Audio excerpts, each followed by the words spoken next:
Ang aking mga emosyon. Si Elise at ang kaniyang kaibigang si Samantha ay masayang naglalaro sa hardin.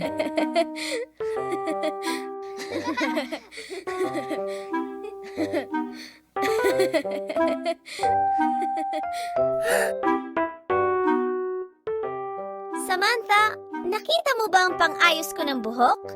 Nakita ko kanina suot-suot mo. Baka nahulog. Halika, hanapin natin. Patuloy na naghahanap ang dalawa sa nawawalang gamit.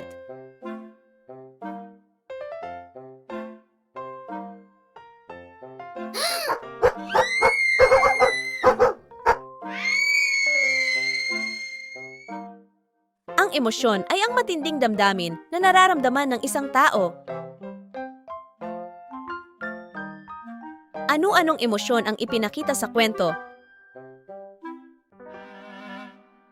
Ipinakita sa kwento ang iba't ibang emosyon tulad ng tuwa,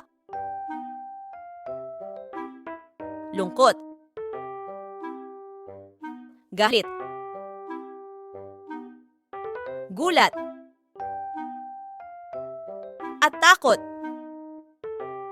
Nagbabago ang ating emosyon ayon sa sitwasyon.